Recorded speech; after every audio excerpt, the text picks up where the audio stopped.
ठाकुर जी धरती पर आए, महादेव की इच्छा हुई कैलाश में बैठ करके प्रभु के दर्शन किए जाएं इस रूप के। तो महादेव धरती पर आए। महादेव ने सोचा कि ऐसे तो संभव नहीं होगा कि सीधा चला जाऊं, कोई ना कोई बहाना बनाना पड़ेगा। महादेव ने देखा वहां गोपियां काफी घूम रही थी, गोपियों के अंदर बात फैलानी शुरू की।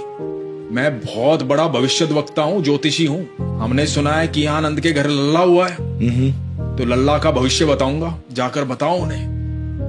तो गोपियां गई, यशोदा मैया को जाके बताया कि एक महाराज आए हैं, बड़े भविष्यद्वक्ता हैं, भविष्य बताएंगे बच्चे का। तो मैया आप दिखाओ उनको। अब यशोदा मैया ने ऊपर से बालकनी से देखा कि कौन है। अब नीचे देखा महादेव खड़े हुए हैं। अब महादेव का रूप देख करके यशोदा मैया घबरा गई। अब महादेव तो महादेव है जी, लंबी लंबी जटाओं वाले, गले में सर्प, हाथ में त्रिशूल। महादेव ने कहा क्या हुआ मैया, एक बार लल्ला के दर्शन करवाओ, मिलवाओ लल्ला से। यशोदा मैया ने कहा कि नहीं, आपका रूप ऐसा है इंसान डर जाए, मेरा लल्ला तो छोटा सा है, घबरा जाएगा। भोले बाबा बोले कि मैं यहीं बैठ जाऊंगा, कभी तो बाहर लेकर आओगी अपने लल्ला को, जब लेके आओगी तब देख लूंगा। भोले बाबा जिद में बैठ गए। यशोदा मैया बोली कि मेरा लल्ला चाहे घर के अंदर बूढ़ा हो जाए, मैं बाहर नहीं लेके आऊंगा, तुझे नहीं दिखाऊंगी। भोले बाबा बोले कोई बात नहीं। अब ये बात पहुंच रही ठाकुर जी के पास। ठाकुर जी छोटे से नन्हे से प्यारे से ठाकुर जी।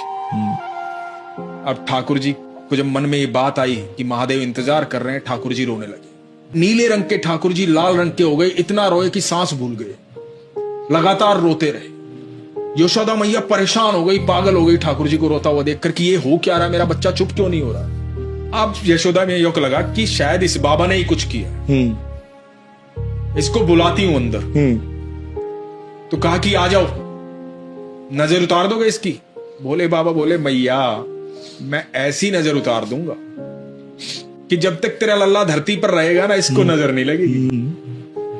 तो यशोदा मैया ने अपना दिल मजबूत करके पालने में लिटाया ठाकुर जी। और जैसे ही पालने में ठाकुर जी को लिटाया, महादेव ने दंडवत प्रणाम किया ठाकुर जी को।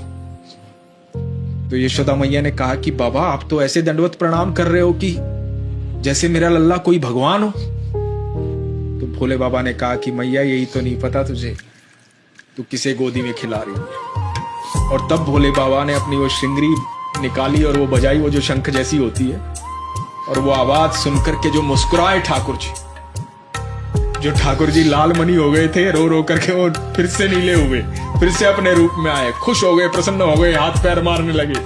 तब भोले बाबा ने गोदी में उठाया। ऐसा अद्भुत मिलन था ठाकुर जी का और भोले बाबा का।